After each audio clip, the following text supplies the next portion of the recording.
All right, good evening, everybody. Sound check. How is the sound? Good, good. All right, we are good to go. Starting on time here, 5 o'clock. I don't think this will even take the full hour. This is an interesting topic. And as a matter of fact, I actually did some revisions and added kind of a little preliminary topic to talk about first. I hope nobody minds. But even with that intro topic first, we're going to still be done. I think well before 6 o'clock we should be done. You notice the title up there, Reward to Risk. And if you noticed anywhere that you saw it, I didn't actually want to post the title. Why do you think I didn't want to post the title? Like it was posted, but you had to read a little description before I even told you the title. I didn't want to say, come Wednesday night or Tuesday. I keep thinking it's Wednesday too. Come Tuesday night for a discussion about reward to risk. I never said that anymore. Why is that? Why do you think from my point of view? Yeah, you're right. I think the average person would think that it's boring. It's a funny thing when I'm sure a lot of you, maybe some of you already are at this level in trading. If not, some of you perhaps have had it at other points in your life. But do you know what it means to like to come full circle on something? It's kind of like you hear something, you go full circle, learn all kinds of different stuff. You came right back to where you started. And the funny thing is that some of these topics, like reward to risk, the way people understand them and the way that they are taught in a simplistic way sometimes is really not doing credit to what they have. And it's difficult to explain in a sense. This is going to be a difficult topic for me tonight in a way, because in a sense it's really a very, very advanced topic, and I'm not sure I'll hit everybody with it.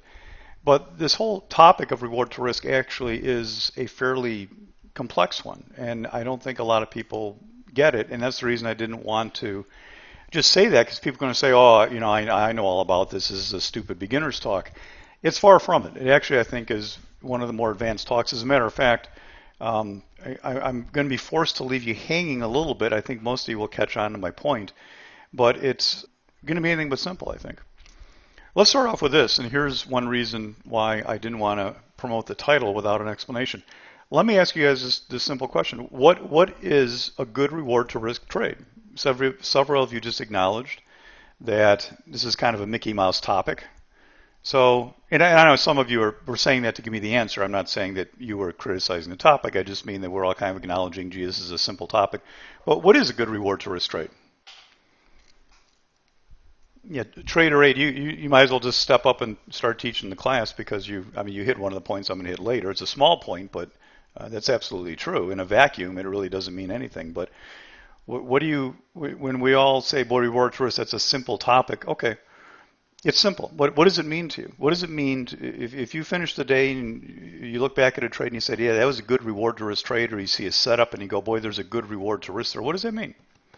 1-to-1. And when Don says 1-to-1, what he's meaning is that on the chart that he is willing to risk, let's say as a day trade, that he has a stop 30 cents away from where he's going to enter, that he feels that underneath that 30-cent area he doesn't want to be in the trade anymore, and he sees a target that's 30 cents away. So in other words, target's 30 cents away, stops 30 cents away. If he were to take 1,000 shares, he would make $300 or lose $300. I'm just covering the basic basis for those of you that are very new to this. That's what we mean by reward to risk.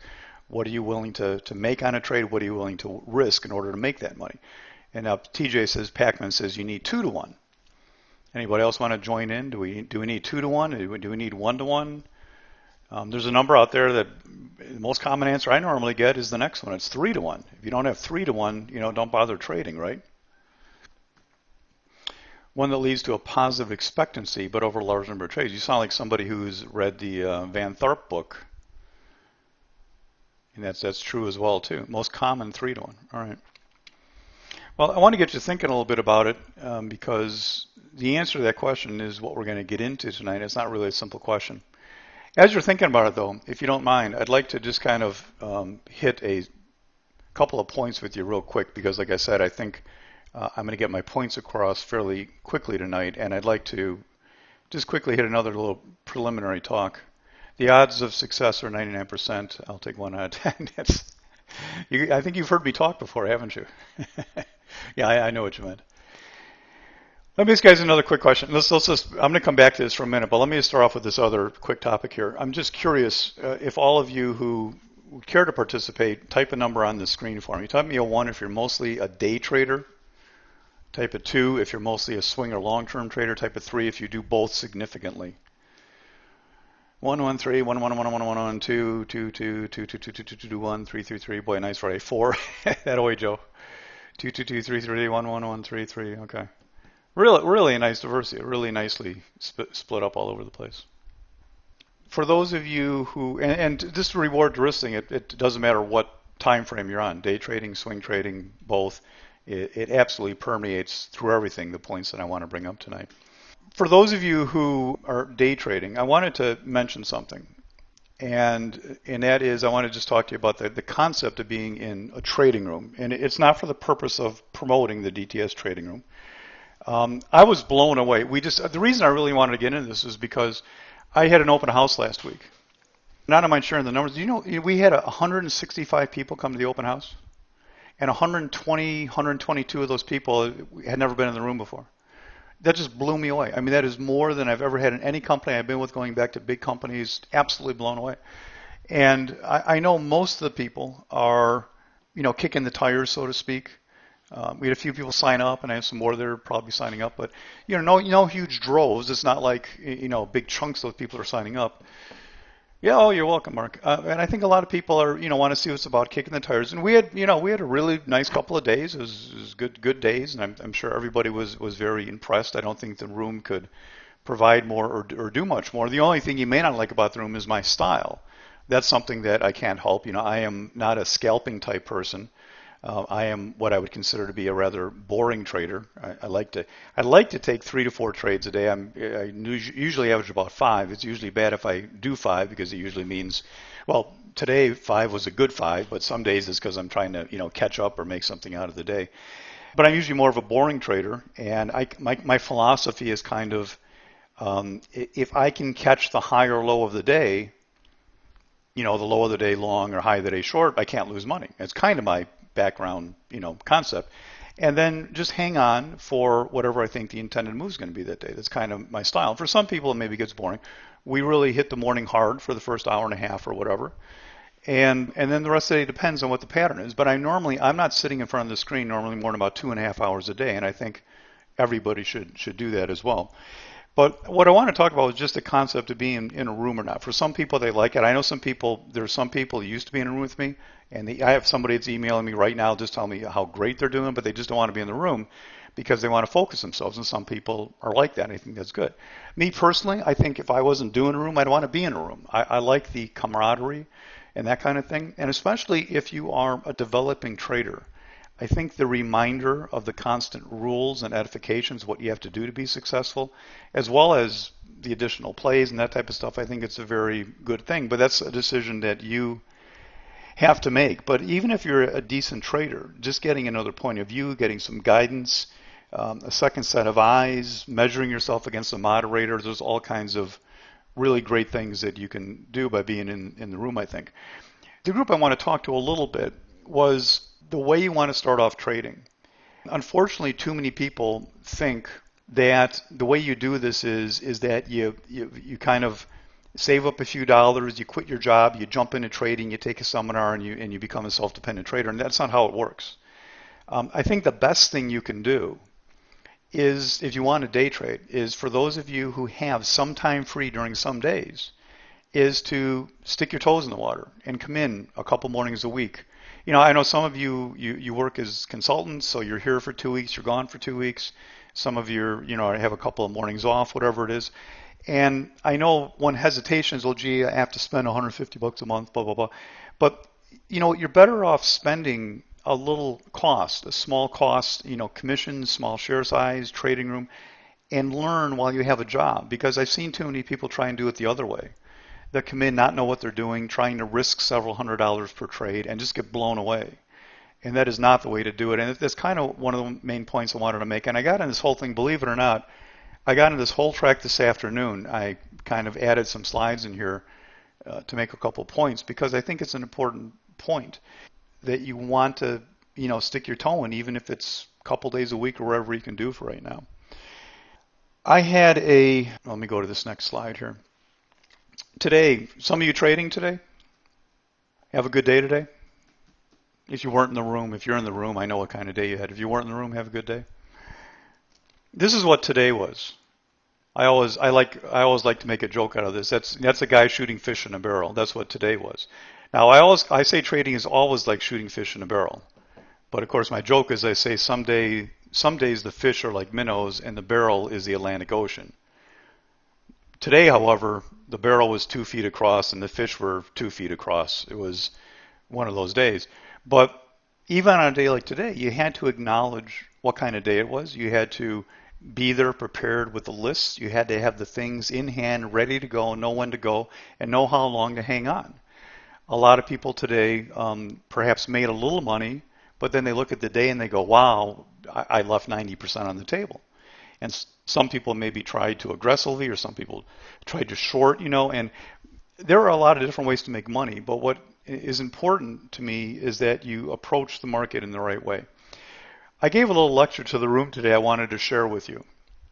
And the lecture started off saying that there is a certain amount of luck in trading. There is a certain amount of luck in trading. Okay?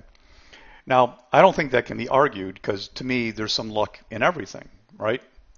You all agree with that? I agree that, the harder you work, the luckier you get. That certainly is true, but there's some luck in everything. And to me, luck comes in trading in the very, very, very last stroke. And here's what I mean by that. I think it takes a good deal of skill to go through about 1,500 stocks. That's what I look at every day, typically. And to synthesize that down to maybe a couple dozen stocks. And then to pull out of that 5 to 6 to 7 stocks that you call the things you want to trade that morning, the first half hour. I think that takes a great amount of skill. And if at the end of the morning, if 5 of those 6 stocks had good moves in the direction you intended, you will be successful, right? Everybody agree with that? Even if 4 out of the 6 stocks have really good moves in the direction you intended, you will be successful long term.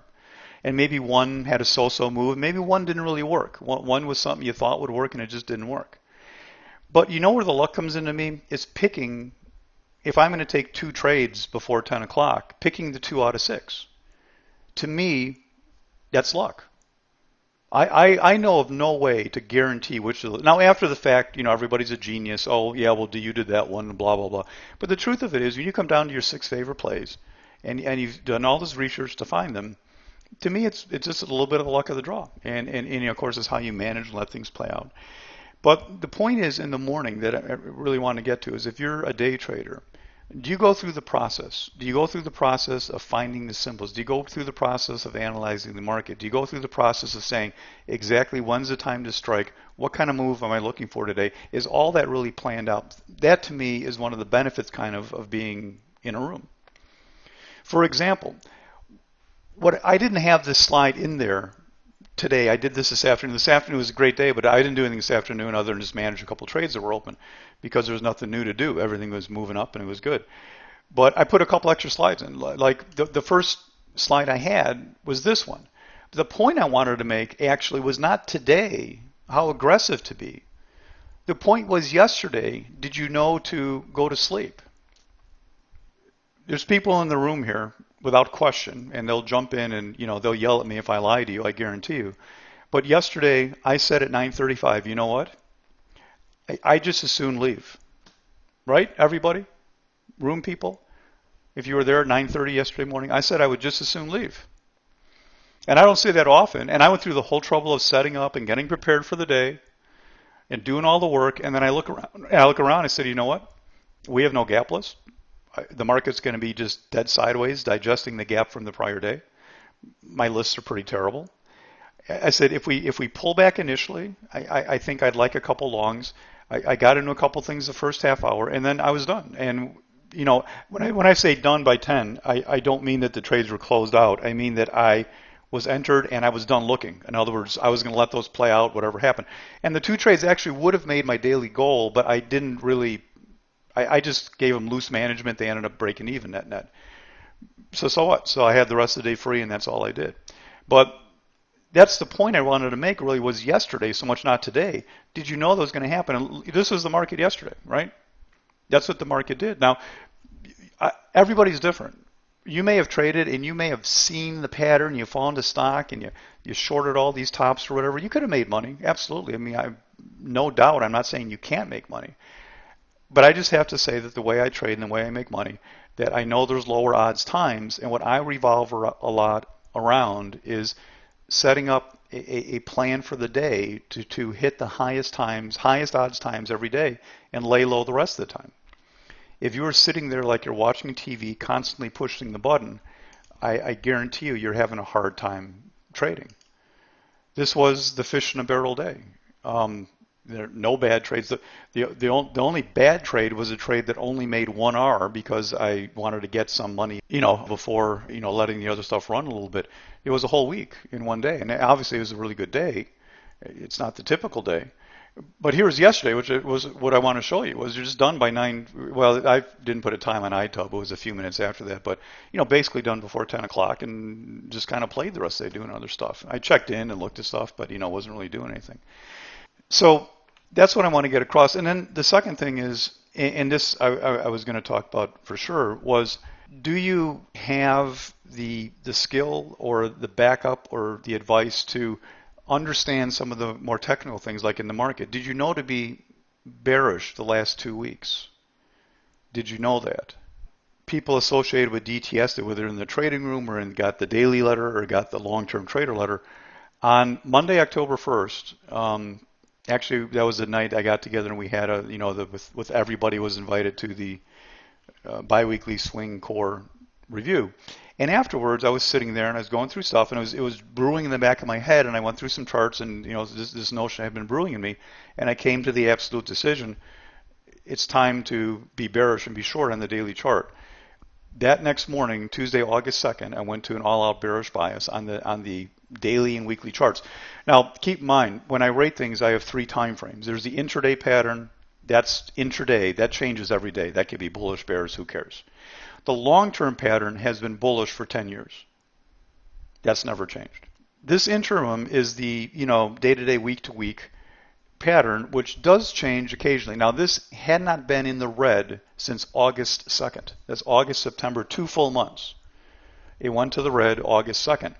This is kind of a funny story and why I wanted to do this. So, and it wasn't just a casual thing. Here are the comments that went along with it. I'm going to have, this is Tuesday morning, the 2nd, before the market opened. I'm going to have a mildly aggressive change of bias today. Based on what's happened over the last 2 weeks, including yesterday, I feel there's a good chance the market will be grinding sideways for a while. The long-term bias, of course, does not change, but the midterm bias I have moved to bearish, expecting at least a retest of the 180 level in the QQQ. That is what the midterm is for the next several days. If we get there, it's also possible we may see a test of lower levels on the weekly chart, like the 174 to 176 area. Well, this is what I call unambiguous language. If you listen to most market advice type places, they basically say, well, the market's going to go higher unless it stalls here, then it might go lower. Unless it doesn't go lower, then it may go sideways. That's usually what you hear, and I'm not really exaggerating if you actually read it. This is unambiguous language. And on the chart, this is where it was. It was this day right here. So for 2 days, we didn't go anywhere. And then it started 2 days after I wrote that. And we dropped not only to 170, this is 174, 172, 174 I said was the target. We went 1 day below that and snapped back. Now, the point of that was I was going to show you how having a very bearish bias those 2 weeks made for a good couple of weeks. This is the first week where I got the bearish bias, Monday through Friday. And I was going to make a point because in my head, I knew I was more short than long. But you know what I was shocked at? I was 11 short and 9 long trades. And the long trades ended up making more money. Is that amazing? And this is what I revolve around as a trader. I want that market bias behind me to understand where the push is. But then finding unique stuff in either direction is what I like to do. So was kind of the point of was initially was to say, hey, that bearish bias really helps you. And then what was interesting was, well, despite the bearish bias, I was pounding the table bearish every day. A few gems stick out on the long side, and they turn out to be the better trades in some cases. So this is what it's all about to me: stock selection, coming prepared, know your market bias, and have a game plan of what you're going to do every single day that you go to trade. Make sense? I'm going to, I know I promised to have this out this week. I'm going to do a little market video called Bookmark on the Market. I'm going to explain why I changed that bias just for education for everybody. And that should be out tomorrow. I just had kind of a, I don't know what happened this week, but all this free stuff came together this week, and I didn't realize I did this. So it's just kind of been a busy week for me, and I don't like to be busy. I like to chill a little more these days, and I got busy this week, so I didn't do the market video yet as a recap of the Bookmark on the Market, but that'll be coming up. So that was the little preamble point one. So let's get into the subject matter for today. Reward to risk. Tight stops are the secret to making the most profit. True or false? Give me some answers. Tight stops are the secret to making the most profit. True or false? Number two, tight stops mean you lose less per trade, helping to minimize losses. Is that true or false? I'm going to put a little asterisk here to. Tight stops mean you lose less per trade, helping to minimize losses. Is that true or false? And number three, if you take all 3-to-1 reward to risk trades, it usually achieves a 3-to-1 Sharpe. Oh, that should be 3-to-1. I'm sorry. No, 3.0. That's right. 3.0 Sharpe ratio. A Sharpe ratio, we're going to get to in a little bit, but just so you can answer the question, it's like you're after the fact reward to risk. In other words, if at the end of the day you had one trade that made $1,500 and one trade that lost $500, your Sharpe ratio would be 3-to-1. It's the average winner compared to the average loser. So if you take all 3-to-1 reward to risk trades, it usually achieves a 3.0 Sharpe ratio. And this last one, I want to ask you a secondary question. Can we get some more answers on this last one here? Maybe some of you had to digest what that means. So it means if I take a trade and on the chart it says my target is 3 times further away than my stop, and if I do that consistently, I should end up having a 3 Sharpe ratio. For those of you saying false to that last one, why? Why is that false? Mathematically, it's true, correct? Why are you saying false when mathematically it has to be true? If I held to that, in other words, if I did nothing but hit my target or stop, it would mathematically be true. You don't know how they'll work out, okay? Only works on paper, all right. Now you notice I didn't really answer any of these questions per se because they're going to be what we want to talk about. And I know why this may start off a little simplistic to some of you. For some of you it's good information. It's going to get a little more into it as we get into it here. I'm going to answer these as we go rather than just giving you my answers. And most of you, it's interesting, most of you have a good handle, I think, on the answers. Yeah, you know what amazes me? Those of you who answered, false to those first 2 questions, don't you get nicked out with tight stops all the time when you're trading? Isn't it true? I'm just taking a guess. True? You acknowledge those first 2 are false, but don't you get nicked out because your stops are too tight? Isn't that true? Come on. Admit it if it's true. Isn't that true? You know those first 2 are false, but yet you keep getting nicked out. Everybody. So there's an interesting point I wasn't even going to go into until it just popped in my head right now. So why is that? You can sit here and you can answer the question with 100% certainty. Paul, that is false. Paul, that is false. And then if I looked at your records, that's exactly what you do, correct? Why? Why? See, right here, guys, this is, once you understand charts, this becomes your whole battle right here. Once you understand charts, you have to be an expert at charts. I'll never stop saying that. It's not hard to be an expert at charts. But once you are, you can still lose money because of this issue right here. You can say what you're supposed to do, but yet you don't do it because stops are scary. Yeah. Humans are irrational, right? Stops should be based on support and resistance. Well, right, that's true. That's true.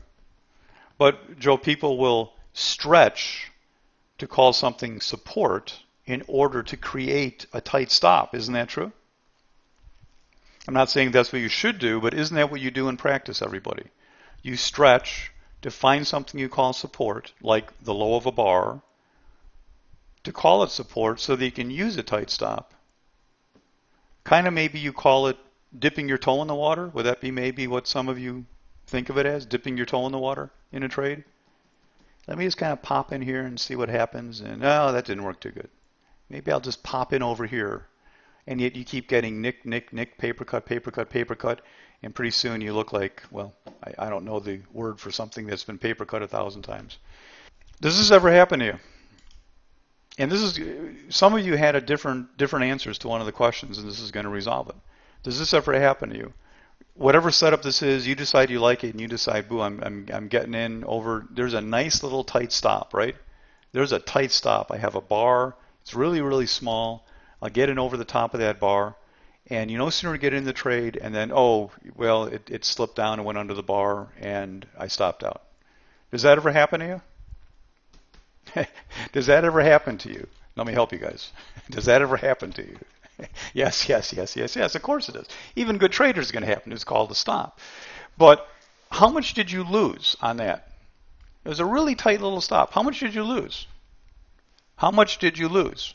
I don't want to hear dollars. I mean, you lost a foot. Now, for those of you that are very new, people are putting an R on the screen. An R means the risk amount that you've decided to risk. See, everybody's different here. Some people are maybe risking $20 a trade, some risking $50, some risking $500, some risking $1,500. The dollars doesn't matter. The point is, whatever you're willing to risk, did you lose all of that? Now, Mara, you're saying not much, and that's what I wanted to look at. Some of you gave different answers. Back when I asked the question, you lose less on a tight stop, yes or no? Some of you said no, some of you said yes.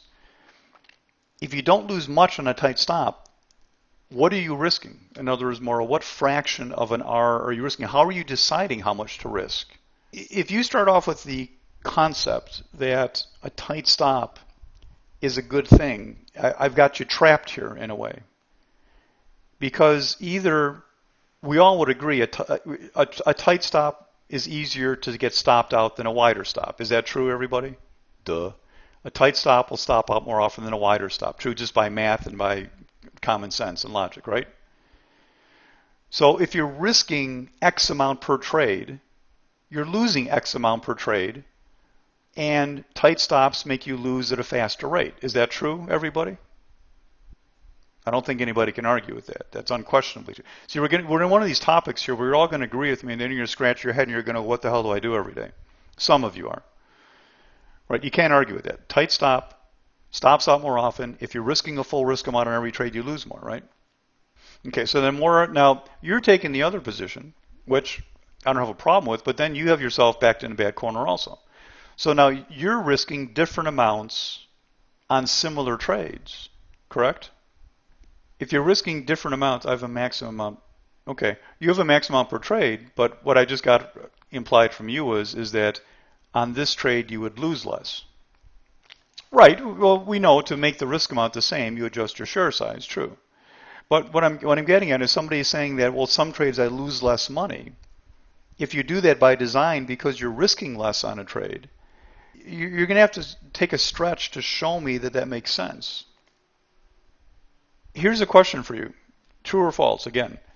If you get more than half your trades right at the end of the week, so you're batting over 50%, and your winners, it just says move more on the chart than your losers. In other words, all your winners are bigger moves on the chart than your losers, then you are guaranteed to make money. Is that true or false? You're batting over 50% and all your winners move more than your losers on the chart. Are you guaranteed to make money? That means you're guaranteed to make money. Is that true or false? Unfortunately, Gordon had the correct answer, threw it out there first, and made you all think a little bit. Right, and well, that's the variable. Exactly, that's what I'm getting at. Is that no, that's not true because there's one variable left, and that's the size of your position. And this is what I wanted to get into, that if you decide to vary the size of your position, in other words, for lack of a better term to make it simple, you bet more on one trade than you bet on another trade. You may have 6 winning trades you made a small bet on, and 1 losing trade you made a big bet on.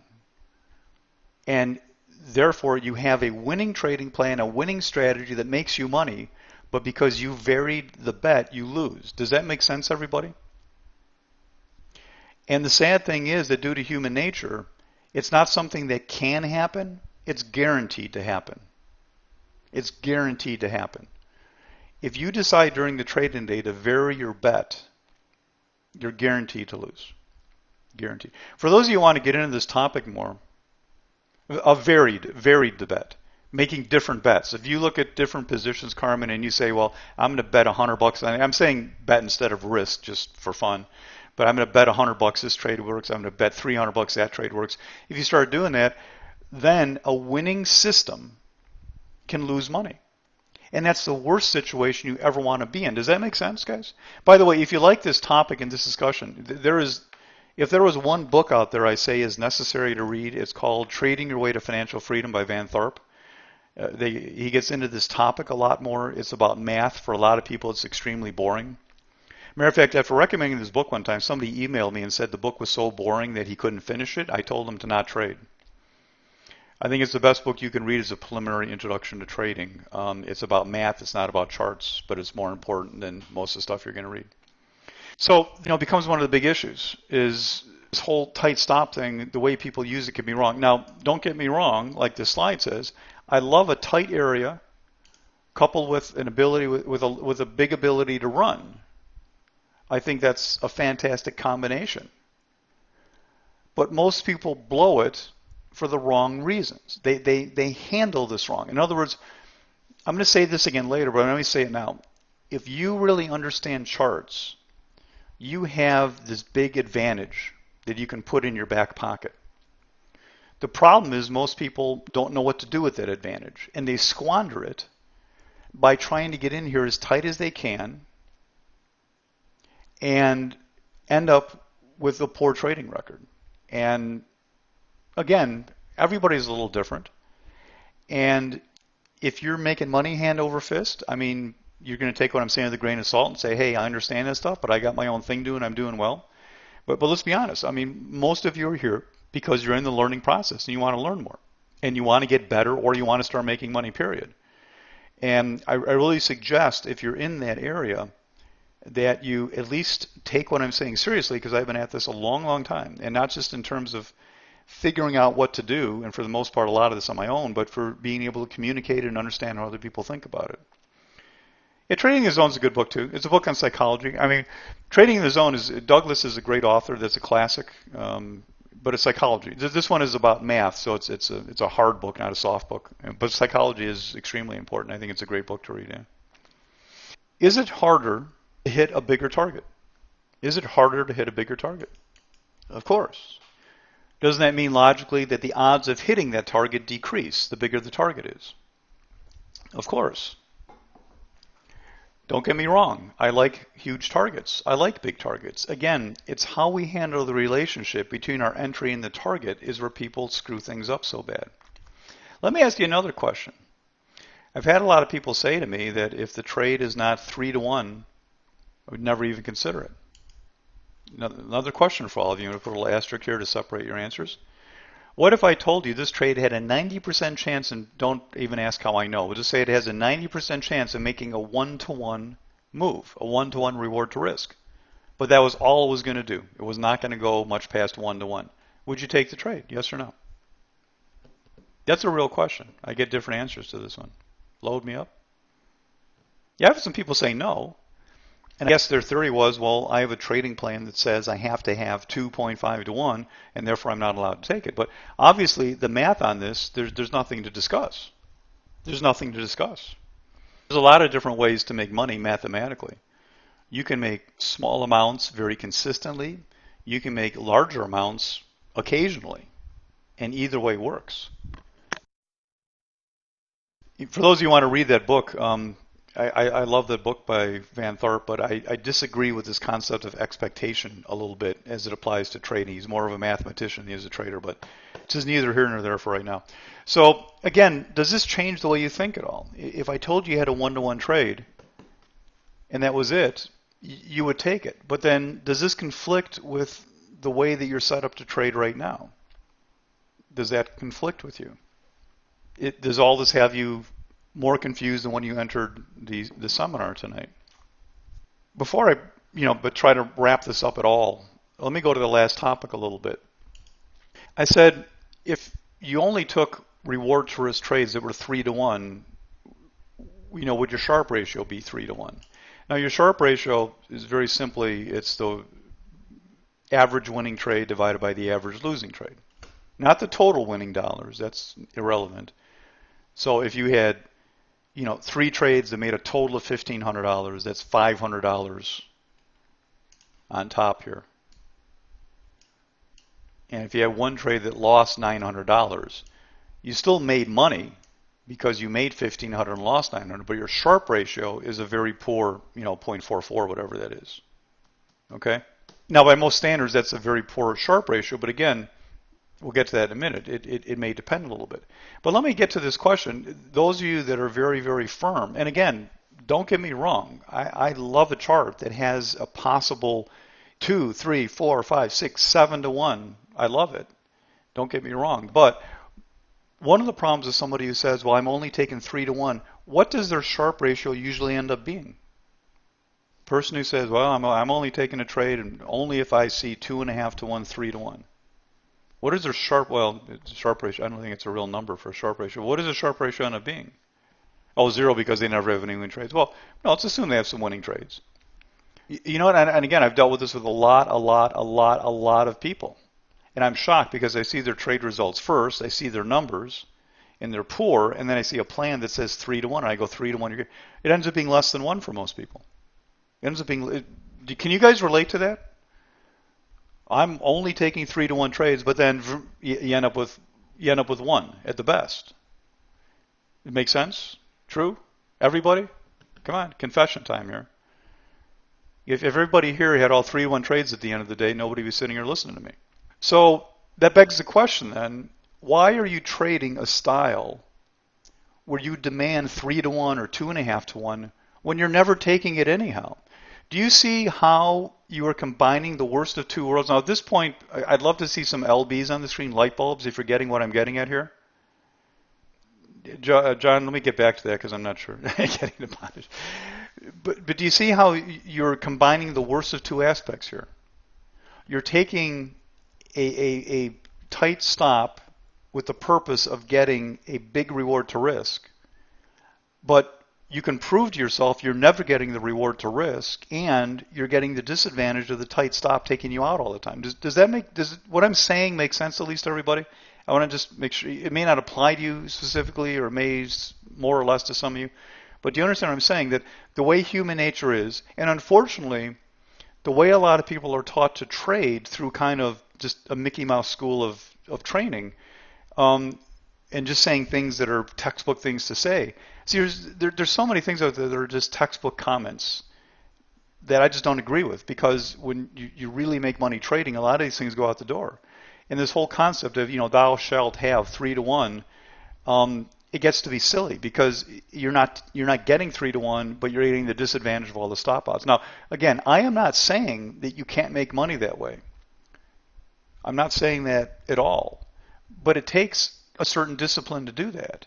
As a matter of fact, there is a style of trading that I have been on and off, I just can't commit to it, but it really works.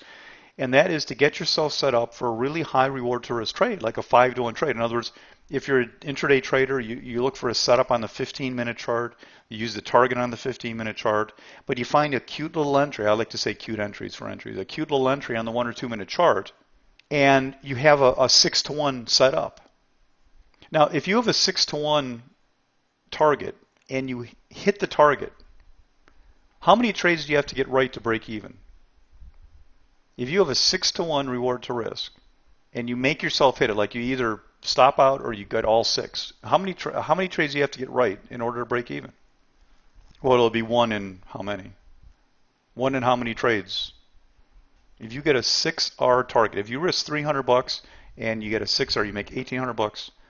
You only have to get 1 in 7 right. It's a little quirk in the math. Everybody says 1 in 6. I like saying right there. It's 1 in 7. If you actually put it on a piece of paper, you figure out it's 1 in 7. You only have to get 1 in 7 trades right. If you get 2 in 7 right, guess what? You made 6 R's, which should be a whole week for you. Do you think you can get 2 in 7 right?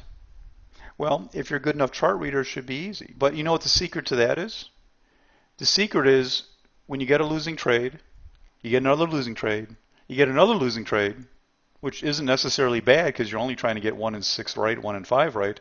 But guess what happens when you get a winning trade after 3 losing trades, everybody? What do you tend to do? And you just answer from your own experience. If you start off the day with a couple losing trades and you get a winner, what do you do? You start saying, well, do you know what? If I take this now, I'll be kind of even for the day, and I like that concept, right? But then you just threw away your whole plan. And when you do that, think about this. When you do that, when you start off with a loser or two, and then your new goal becomes the next winner gets me even, you know what you just did? Think about it. You just set yourself up in a system where you are guaranteed to never make money. You know why? Because your goal has become to break even at best. True? Do I speak the truth or am I speaking false? See, a lot of this stuff is not rocket science. It's just people get clouded in their head and they're not thinking straight. You have to break this whole cycle. You have to break this whole thing. And again, let me emphasize, you need to understand charts. I get emails fairly frequently from people thanking me for the tremendous amount, I should read some to you, thanking me for the tremendous amount of information I put out there. Blows away any other site they know of, professional, big company, small company, doesn't matter, blows away. And I do that because I want to provide all the information I can to you with, except for one thing. And that one thing is that you got to come in and learn the charts from me before you actually try to day trade or trade for yourself, you know. But all the rest, all this other information is stuff that a lot of people put together in classes or do this or do that. And no, all of it's free to everybody. But when you're ready, I have a seminar program. The whole program costs $29.97. The whole thing is practically nothing. But that's all I want people to do, and to learn all the rest, you know, when they can. But the problem is that people get stuck in this rut where even when they learn the charts, what I started to say was you have to learn the charts. I mean, that's the first step, right? You can't even enter the game until you know the charts really well. What does it take to be an expert at the charts well enough to make money? I tell people 3 seminar cycles with me, which would be 3 times 6 weeks, 18 weeks. That's what I think people, not everybody does. Some people are slower, some are quicker.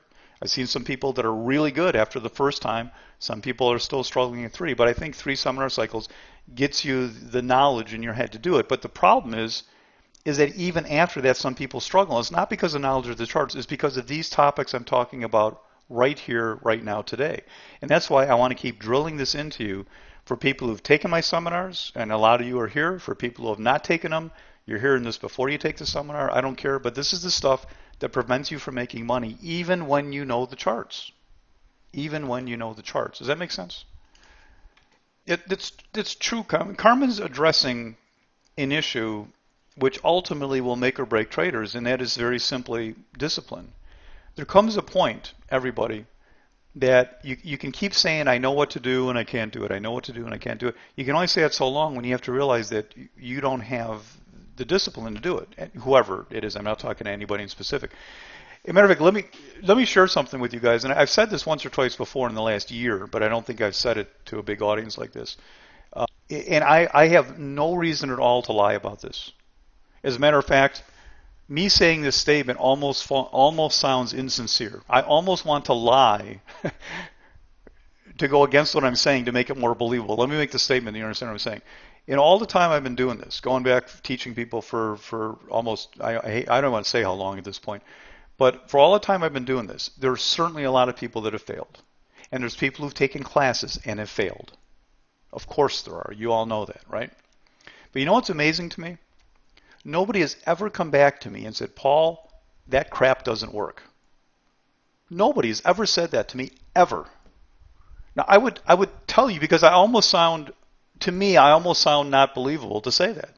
Because certainly somebody, in all this time, would get mad, they get ticked off, they'd say, oh, this crap doesn't. Nobody's ever said that to me. You know what the answer always is? It's what we just started to talk about. It's that, Paul, you know what? I see this stuff work every day, but I can't get myself to do what I need to do. I have to quit. Maybe they didn't make the decision to quit, but the fact that they can't do what they want to do, blew out enough of their account, lost them enough money, under 25K, whatever it is. Does that make sense, everyone?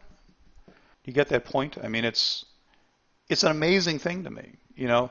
Now, certainly some people just didn't get it well enough. I mean, I know some people never understood the material well enough. Quite honestly, I have people that take my classes and they email me, and I'm really upset. I'm mad. I'm disappointed in them and me because, hey, you know, you've been through the class twice and you're not getting it. You're just, hello, you're not getting it. And I pull them in a room. There are probably people in here, I don't know, but when I have a problem communicating with somebody, like I don't think they're getting it, you know what, I email them, I say, you know what, join me in the trading room at 2 o'clock. Has anybody here done that with me? Anybody who's taken my classes? I mean, boom, it's like immediate coaching with me. I want people to succeed at this. Steve, thank you, Steve. Steve has, right? Just say, hey, you know what? Better if we get in the room, let's look at these charts, let's work this out, let's figure it out. That's real coaching, you know, and I just do that as part of anybody who takes a seminar because I want people to succeed when they learn from me. I want to have a group of people that can say, I already do, but I want to really increase those people that say, hey, I learned this from Paul and man, I really get it. And to do that, sometimes it takes follow-up. Sometimes people just don't get some little nuance. And you got to say, hey, come here, look at this, look what you're missing. And they go, oh my gosh, yeah, I get it now. Okay. So I think that's an important part of it. One last point in this topic, and that is understanding the relationship. And I think most of you already get this already, but here's a question to you. Would you take this bet? The bet is that Paul, I can trade the rest of the month and take 5 trades a day and maintain a 90% batting average. Would you take the other side? In other words, if you say yes, you're betting that I could never do that. I could never bat 90%. I won't be insulted. That's an incredible percentage to do over a month. That would be nearly impossible. But I'm saying I can do that. I'm saying if you want to bet me $10,000, so James, you're saying you take the bet that there's no way I can do that, right? If you have to bet me a good amount of money, and I'm taking the side that I can do it. Could I do it or not? Rest of the month, you'll take the other side, okay? It's very easy. And when I say this, you're going to maybe smirk at me a little and go, well, that's kind of silly, Paul, but it's really making a point. It's what about the point? Well, John, exactly. You know what I would do? Again, if you're going to bet me 10 grand that I can bat 90%, I'll take 5 trades tomorrow the first 10 minutes of the day. I'll take XYZ long. My target will be what, John? My target will be 2 pennies. My stop will be $2. Right. Exactly. Now, okay, Paul, number one, I would have won the bet, right? I don't think I even need to actually do it. I mean, I would win the bet. I may not make money, right? Because if one of those trades stops out, I'm going to lose money. And even if they don't stop out, I'm going to lose just on commissions probably. So, but the point is this that I want you to think about, is that you can greatly skew your batting average and Sharpe ratio. In other words, there's a directly inverse relationship between your batting average and your Sharpe ratio. In other words, I can easily skew my batting average to 90% if my Sharpe ratio means that I make an average of 1 penny per trade and lose $1 per trade, right? And I can do it the other way too. You want my Sharpe ratio to be 10? No problem. My first target's going to be $1. And my stop will be a nickel. Target $1, stop a nickel. I'll just do that all day long until I get one winning trade. And guess what? My Sharpe ratio is 20. Now, what's the point of that silly thing? Is it just to win bets? No, it's not to win bets. The point is that you can greatly skew your batting average and Sharpe ratio. What do 90% of the people do when they're skewing this? What do 90% of the people want to see?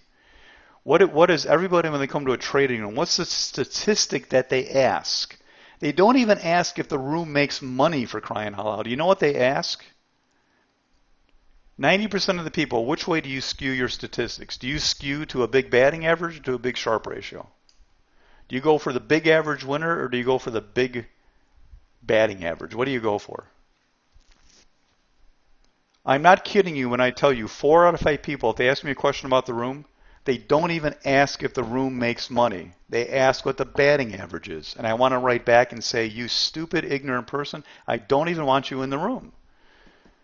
What if the batting average is 30%? I could be cleaning up. That's got nothing to do with it, right? Now, what I want you to be aware of is that people, 90% of the people will inherently push extremely hard for the batting average. The win ratio, you may call it, right? Because you're right, you feel good about being a winner. You're not making money at the end of the month, a lot of months, most months, you're breaking even. You could be a decent trader, know the charts, and you're in that comfort level of, well, I'm up, let me take it off the table. You can't go broke taking a profit, all that good garbage that you learned that ends up making you a forever break-even trader. Again, you have to be aware of that, acknowledge that, and learn to change that. One of the biggest things to me, and this is where please understand, I'm not leaving you, I don't want to leave you hanging in a sense, but the finer points of understanding a chart to really get into this is something that takes some time to develop, a couple hours in my point of view. And I think some of you will get it. I'm not going to hide it from you, but on the other hand, the understanding of it takes some time, and it's something I go into. I teach two types of entries in my classes. And by entries, if you're talking about like over the high of a bar or something, to me that's not an entry. The way I've always looked at things, and though while I was with other companies I can never teach it this way, there's a structure that you learn, and your structure may say that structurally this trade is entered over the high of the bar or the high of a base or whatever it is. But I erase that, and I teach two types of entries that supersede that. And to me, that's where a lot of the secret to this lies. It really, really, really, truly does, is understanding entries. I've said all my career the entry is everything, and people argue with me, it's all semantics, who cares, but to me it really is. See, to me the great setup is critical. It's what I call the moment in time thing. It gets you out of this whole issue about the whole reward to risk thing becomes a sideline. It becomes just a non-event. I know when you pick up a trading book or if you go to a website, how to trade 1, 2, 3, you're not going to be an hour into the 2-hour presentation where you're going to hear all about reward to risk, must be this, must be this, must be that. And you know what? You get to a certain level and all of a sudden it's a non-issue. It's not even an issue. Just the general concept of having a chart that has potential to move compared to my entry for me is always a given because I'm always playing a bigger time frame and finding an entry on a smaller time frame. So for me, there's not even an issue. But here is today. I didn't pull all the number. I just captured these charts real quick. This is a trade from today, and I just want to give you an example of how I do things with a great setup and how a lot of people would throw away a good setup. And this is where, if you really can focus here, this is like the closing concept I want to get across to you. This was ABT today, and it was one of the good trades today. You saw it on the screen before. This was the daily chart, and of course this bar was not here at the time, right? And this trade fairly early in the day, and that bar was not there because that's today's bar. So ignore that bar. That's we're looking at a stock that had gapped up just a little bit today. How do I erase that? There it is. So it gapped up just a little bit over that red bar, and this was I entered this about 9:45. Okay. And again, I'm not going to get all into the numbers and everything so much. You saw them a second ago if you cared. Here's the 5-minute chart. Okay, now because of the daily chart, I knew this had huge potential. Here's the potential, right? Where did I get into this? Where did I get into this? When I show you, you're probably going to go, OMG, you got to be kidding me. I got into this right here. In the middle of that consolidation, not even above the consolidation. And I know for some of you are going to say, well, Paul, that doesn't even make sense. Anything I've learned about trading, that's not an entry. Well, it is an entry. I got in, it was, you can look at a chart on your own if you want, it was over 69.61 at 9:44, 9:45. It's actually 9:44.40 something. My stop was at 96.20, 69.20, 60, which is an excellent question. And that, Joe, is where I'm going to, leave you guys figure some of this out. For some of you, it may be all you need. No, couldn't care less about these tails. I got in the middle in here. Now, what I want to point out is look at this little focal area. Look at the move, right? Small focal area, big move. And look at your own charts because I didn't blow this up and go through all the trouble there. But we're talking, that's a 5-minute chart, so we're talking right in there. And let me show you here. Here's the next chart. And that is actually right in here. It's right in there. See where that took out that little, right there, it took out that little red bar by a penny right in there. Now, traditional trading methods, you would have been stopped out. This came down underneath the lows of the bars that I entered above. You'd be stopped out, right? And then when you're stopped out, do you ever get back in? Realistically, guys, do you ever get back in? Yeah, right, Christian, exactly. Right, thank you. No. So then this trade would have gone up. And it would have, it would have done this the rest of the day. And what would you be doing? You'd be, taking number 2 pencils and sharpening them to an extremely sharp point and then inserting them into your eye socket and pushing them in as hard as you can. That's what I like to do when I get mad, right? No, don't take it on the dog. I love dogs. Don't kick your dog. Stick a pencil into your eye socket. That's much better. But see, right in here is what I'm getting at, though. This is there. It was highly. I like to get in and say it's not likely I'm going to stop out. Now, finding a great chart is what it's about, and understanding how to play it. And if you've not been around me, most of what you probably learned I don't agree with, to be honest with you. Late entries, they're bad entries. They're on charts that are inconsistent. Sloppiness to me is what the problem is. It's not understanding how far prices could run, so you take small targets on something that has a big move. It's not understanding exactly where to enter. It's not knowing where the market is, whether the market is likely to bounce or stall. It's not knowing confirming types of entries. It's just not being a good chart reader. When you don't have that, you lose something. You lose something. When you have that, listen carefully, when you have that, you gain something. It's what you do with that something that matters. And for the last step, view this video, because that's the tying step that brings it all together. This is called From Chart Reader to Trader Investor. I did this a while back. It's still one of my favorites. To me, this is one of those secrets to trading that people don't get. This video, what are you saying, aren't raging trends the hardest ones to? Right, they are, TJ. And that's why when you see one coming, to me, TJ, I got to get on board early or I don't get on. That's one of my faults. I mean, and ironically, I have a little easier time doing it on the downside than on the upside. But on a bullish day, if we're flying, like that's why today, I mean, my last trade today, I took at 11:15. That was Adobe. Because everything, and I told the room, I said, you know what, if the market pulls back, does a 15-minute buy, we're going to get it back in here and buy some more stuff. But if we just keep grinding higher, I kept some stuff until, almost till close. Adobe, I sold at about 3:30. BSX, the last part of BSX was at 3 o'clock. And, the ABT I sold fairly early, but understand, even being critical myself, that was not the wrong thing to do because I was managing my whole day. So I wanted to get some money in the bank. If I knew for sure the market would never have stopped, I thought it was going to go and not stop, but if I would have known for sure, naturally I would just walk away, come back at 3:55 and sell everything. But I wanted to manage the day, and that involved getting out of a couple things with some profit, put some money in the bank, and then let the rest run. So that's what I was doing. Do you look at? Did you look at DG for trade? We talked about yesterday. Oh yeah, no, Don, I didn't.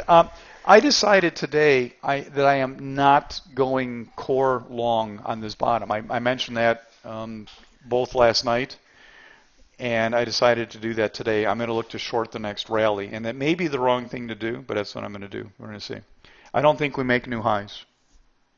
Adobe was more of a breakout play. I normally don't do that entry. Adobe, I felt, was just going to keep running, and I took an entry that I'm not proud of, soft sell. Not proud of the entry on Adobe. It worked because it was a great gap, it was a great chart, it was a great setup, it was just so great that I went with a kind of a traditional entry. Gordon, I really am going to try and promise, I'm going to try and promise to get that market video up tomorrow. And I'll discuss it in there a little bit, okay? I'd rather not go into it now. I'd rather keep the flow going here, what we're doing. For those of you who want to view this thing, I think most of you know the free stuff on my site is here. You go and click on the website, go to free stuff, and on the free stuff page there are a bunch of videos, and under the videos there are prior events. They're from oldest to newest, and that one is right in it's where is it? It's right here. It's like the fifth one. It's kind of old. It's From Chart Reader to Trader Investor. I mean, actually, listen to them all if you want to. But the one that ties today to take the next step from where I left off here is in that video. Talking about the cycle of getting out early. What was the one thing that you suggest? Yeah, John G. Honest answer. Hang on one sec. Do I have any more slides here? No. So free stuff. Let me do this, John. Let me just do 2 slides real quick, and then I will sit here and answer questions until 8 o'clock if you want me to. The next free thing for those of you that love these free events is 2 days from now. By the way, in one of the slides or advertising somewhere for today, I mentioned that attendees today may get invited to a special event tomorrow. It's not going to happen. I decided that it's something I want you guys to prepare for, and I'm going to do it, but I'm going to give an email out, and it'll be maybe next week or something like that. So there is nothing going on tomorrow. Thursday, though, is the DTS Daily Market Letter Review, which was originally set up for all the subscribers to the DTS Market Letter, but I've always invited everybody who can attend to see how the letter works, see how I come up with some of the calls in the letter, and also discuss the market. We also end up doing so. Those of you asking about the market, that'll be another opportunity too, Thursday, to ask questions about the market. That's the time to do that, okay? And then for those of you who have been kicking around the seminars, the next seminar cycle starts November 2nd. It's only 2 weeks away from the next seminar cycle. It starts off with the free event, the free seminar everybody can attend, and then the next Saturday the 3rd starts the first of the 3 seminars that I teach as part of the seminar program, okay? Boom. So, and there's a slide. That's everything. There's an awful lot of free stuff, and there's 3 things you can do that you pay for. Seminar program, trading room, letters. That's it. So, John, let's talk about John's question for a minute. So I'm officially done. I'm going to take John's question. You guys can hang around and ask all the questions you want. John has a great question, and it's a very common question, John. He says, talking about the cycle of getting out early, what is the one thing you suggest to get out of that habit? You know what it is, John? It's confidence. It's confidence. How do you get confidence? This is a bit of a circular argument. Number one, you get confidence, number one, from really knowing what you're doing. I recently did a talk. I was just at somewhere, and I did a talk about asking people if they speak publicly and talking about the difference between if you speak publicly, how confident are you to stand in front of 1,000 people if you know your subject matter compared to if you're not. And it's similar in trading. I mean, when you are confident in the charts that you know, number one, that's number one. And number two, you have gone ahead and let trades play out. Now, in order to let trades play out, John, you have to start off paper trading and or then really small share size. You have to be able to take a chart to understand what you're doing and then say, okay, I think this is a good play. I think this is the target. And you have to have the ability to let it get to that target. Here's a big problem everybody has, is that people never really look at the charts because they're in a classroom learning them maybe, or learning them in the calm of the night. And then when they matter, when you're in a trade, you're in with share size and you're losing money, you're making money, and it's all about the money, and you stop focusing on the chart. Is that not true, John? Right? When you're in a trade, you're not really looking anymore at the chart. So you need to look at the chart, which means you need to start off on paper or with very small share size. And then you start building your record. You're building your track record. And you start saying, hey, you know what? There's 2 or 3 trades I really like here. When I take these trades, I'm getting them right 2 out of 3 times. When I get them right, every other time they run to this target up here. And I'm beginning to understand that letting them get to that target is making me more money than constantly chipping them out for pennies. And it's that confidence that does it to you. People in the room who hear me, they know my confidence. If I take I am very, people in the room, if I screw up, do I not say, I made a mistake, I screwed up, that was a bad trade? Do I not say that? Quickly and immediately with no hesitation, right? I'll even post it. I give a note to the room. Luckily, I don't think I do a lot, but when I do, I do. And I don't mean by screwing up as being a bad trade. I mean I made a mistake. But what you have to be able to do, John, is to be able to say when the trade's over, say, you know what, that trade didn't work, but son of a gun, that was a good trade, and I'll do it again tomorrow.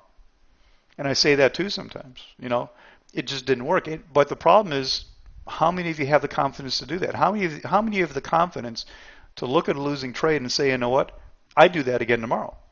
Because that is what I do. That's in my plan. I know it works out most of the time. It just didn't happen today. Those are the odds. That's the way it works. You get it, John? That's where you have to be.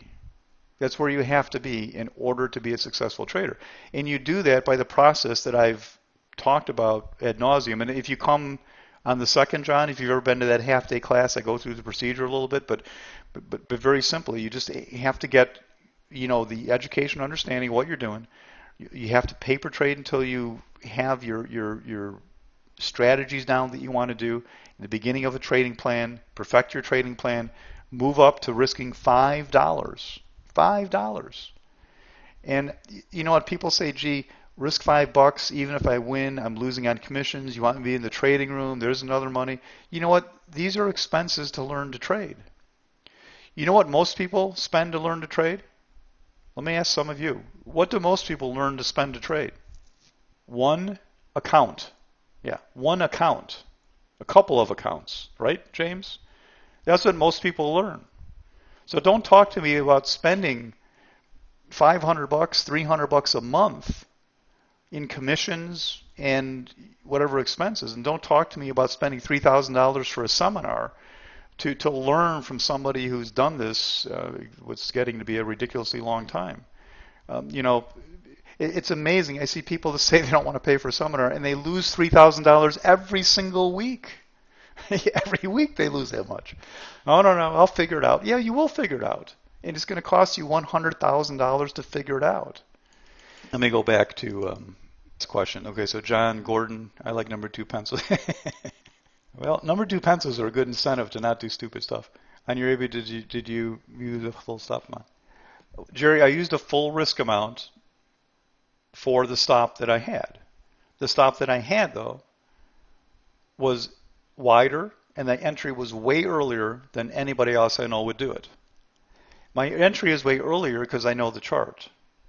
My stop was way wider because, well, watch that video and you'll get the whole idea of what I do. But again, once you get it, you have to really know the chart well enough to have the confidence to do it that way. And it's a great combination. It eliminates most of the problems that people have when they trade. Again, competent and confident. That's a good way to phrase it. Yeah. There's a funny line. You know, it was from Bill Knotts. I'll have to look it up again, but it's something about how do you get experience, and you get it from losses, and how do you get losses? You get it. I forgot what it was. It was a circular thing, and it really is true in a way. I forgot what it was. I'll have to look it up. Can't remember what it was. Isn't the 4-phase market model a big help? Well, I kind of use the 4.7 phase market model. What do you mean 4-phase? You mean the 4 stages? You mean like 4? You mean the price cycle, TJ? Is that what you mean? Oh, yeah. You call them phases. I thought you were talking about moon phase or something. Yeah, it absolutely is. It is what I call the foundation, TJ. It's the foundation. It really, it is part of what I teach in the very first class. It is, and I know a lot of you have heard it before and blah blah blah, but you've never heard it, the way I go through it. It says on something about the seminars. It says you'll be blown away by what you've learned. Yes, that is the foundational root that is there. The stages are the root. You know why? Because prices do that every single time without relent, continuously and forever. But it's what you build on that framework. When I teach the classes, I use this analogy, which I really have come to like a lot, which is the first class to me is like building a house. It's laying the foundation. It's putting up the 2x4s. And it's putting up the drywall. It's that type of thing. It's putting the framework to your house. It's the foundation, and there are rules you cannot break. This is the way I teach the first class. Just like if any of you know houses, I like houses and stuff a lot. You have to put the studs 16 inches apart. You can't decide to put them 18 inches apart. You can't decide to not use conduit if your state requires conduit, right? There are laws and rules you have to follow, and that's what the first class is. There are laws and rules that prices follow, and you never violate those, and that's the foundation I talk about. But then in class 2, we switch gears, and we say, okay, now we have our foundation up. Here's the price structure, and here's how it works. Now, here's what we can do to decorate our house. Here's what we can put in. You can put in wood floor if you want to, and you can put in tile if you want to, and you can paint the walls green, and you can paint them blue, and it all can work as long as we stay within the foundation. And I really like the analogy. It may not make sense to you as I'm talking right now, but it makes a lot of sense to me anyhow. I'm down here with John. Thanks. You're welcome. Blah, blah, blah, blah. Jay, I think there is also humanity admitting you don't know the meaning of everything. A stock does between entry and target. True, Jay. True. I mean, yeah, we don't know. And that's when we get to management, which again is a big part of what we need to know. It's a big part of what I teach, management. And the concept there is that we want to encompass the majority of what happens. Do you realize this, guys? When you manage, do you realize that you cannot possibly cover every situation? There are things that will fall through the cracks. You will have a trade where you're going to go, man, boy, that should never happen. But you know what, it does, and it will, and it has to. Because if you try and prevent every odd thing from happening, you know what happens? All the rest falls apart. It's hard to explain, but it's another mistake people make. It's like, somebody gets halfway to a target and then they stop out. And maybe they followed the plan they have, or maybe it's not a good plan, or maybe it is a good plan, whatever it is, and they get mad and they go, I can't ever do that again. And then they alter what they do so that it never happens. You know what happens? They throw away all the good trades. In the next week, they saved $200 one day, and they threw away $2,000 in the other trades. Does that make sense, what I'm saying, everybody? You can't cover all the cracks, and it's something you have to be aware of to say, okay, here I'm covering the vast majority of what happens, and that's what I need to do. And you know what? You're an oddball. You fell to the side. I just got to take that. I got to take that hit because I can't cover everything. Experience you get from follow-up. How do your seminars differ from pristine seminars? Well, Joe, a couple of reasons. Let me get into that. As you probably know, at Pristine, I rewrote the main seminar. I was the one that rewrote it the last couple times. From what I didn't write the original one, and the seminar there, what was called TPM, the original seminar, is what you would compare to my first seminar. It is the basics. It's whatever. I rewrote it a couple times there. I made some major changes because I thought there were things that were terribly wrong with it. There's a lot of stuff, Joe, I could not change. I was not the owner, principal. I didn't run the company. I was what I was. And there were many things that should have been changed that were not changed. And you know why they weren't changed, to be honest with you? It's for marketing. Do you remember the scoring system, Joe? Do you remember the scoring system? Anybody remember that? If you took it there, Joe, do you remember the scoring system? Okay. That's all crap. It doesn't even make sense. You get 10 points for a narrow range bar, and you get 10 points for a bottoming tail, and it didn't make sense. I don't teach it that way. You know why it was there, Joe? You know why it was there? Marketing. Because they found it sold well to people that say, we have a point system, right? But the truth of it was, there were 30-point trades I would take over a 90-point trade. The quality of the points is what matter, and some of them aren't even real points, right? My wealth building seminar was a takeoff from TPM just applied to long-term time frames. Now, I'm glad you're asking this because I've never really discussed this before. So, Joe, there were a lot of things I wanted to trade I couldn't change. And guess what? My own company, I get to change everything. Now, the first class you take, I have to tell you, there'll be a lot of things that look similar, right? It is technical analysis. It's been taught for 200 years. But I have thrown out the crap you don't need. And I think the way I teach it, Joe, you'd be blown away. And by the way, Joe, if you have taken stuff from me, you realize there is a retake program for people who, if you took TPM, AMS, AGS from me, you can qualify for the retake program. It's practically free. So, email me about that. It's been very much changed. And naturally, when you get the slides, you're going to say, okay, a lot of this I've seen. But you know what? The way I teach it, Joe, is just very, very different. Even some people that taught it there are some good teachers there. Don't get me wrong. I don't want to badmouth anybody. But there are some of the teachers that didn't even understand it. At one point, Pristine was very big. We had 8 or 9 people teaching that first class. And to be honest with you, Joe, some of them were just students that started teaching it. They didn't know what they were doing. They could go through the basics, but they couldn't answer questions or, that type of thing. And even some of the people who should have been pretty good at it would ask me questions on them. They just didn't know what they were doing. So I think it's a different experience. And then class 2, Joe, it is advanced tactics. All of that stuff in class 2, Joe, is out of my head. None of that is anything I ever read or was taught. It's all out of my head type of stuff. Now, that was loosely equivalent to the advanced management course from there. But that, again, was drastically changed. As a matter of fact, 2/3 of that is new material right now because I talk about advanced entries. And I couldn't really talk that much about not honoring a stop because it was taboo kind of. So there are a lot of things that are very, very different. So, email me if you want to hear more. But, that's a good rundown of it. And plus, the program that I do now, you get the unlimited retakes, and you get to hit off me all you want to, your trades for coaching. We do a practical application and review night every seminar cycle, which I think is critical, where I take and I go through the trades that I've done, and I show people exactly how they are right out of the manual. Everything I do is right out of that manual. And that's the big difference, Joe. I guess one of the things is that instead of a pristine course, and then I do what I want to do, which was a problem there. Everybody did their own thing, and nobody quite did. That manual is me. That everything I do, Joe, I can show you a picture in the manual. It's exactly what I do. And that's what I want to emphasize to people, because that is the missing component for a lot of people, right, guys? You go and you take a class. Tell me if I'm right or wrong. You go and you take a class and say, oh, that's wonderful. And then you go out in the real world and you're like, well, okay, how do these two tie together? I mean, yeah, I got class and now here I am, but I don't get it, and this is where I think it's so important that you take and you say, look, here's what I did these last 3 trades. Let me show you where it is in the manual. Boom, boom, boom. You got a question on anything?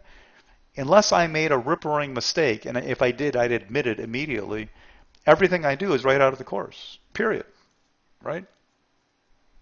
In my opinion, I've been to both and more. Paul provides context and slides. Yeah, thanks, Glenn. Tony, daily market letter is amazing. Thank you. Thank you, Tony. All right, we are out of questions. So I took an extra 6, 7, 8 minutes, and then we hung around and answered questions, and it looks like we are done. So as always, feel free to email me if you need anything. I'll see you guys. You'll get an invite for Thursday, as usual. There'll probably be a little email coming out tomorrow to everybody reminding you of the date, and then you get a login on Thursday. We'll talk a little bit about the letter, talk a little bit about the market, and I do promise I will have, I promise you, I will have that market video up the minute it goes up. I will promise that much. And it will likely be by tomorrow. All right, see you guys. Have a good night.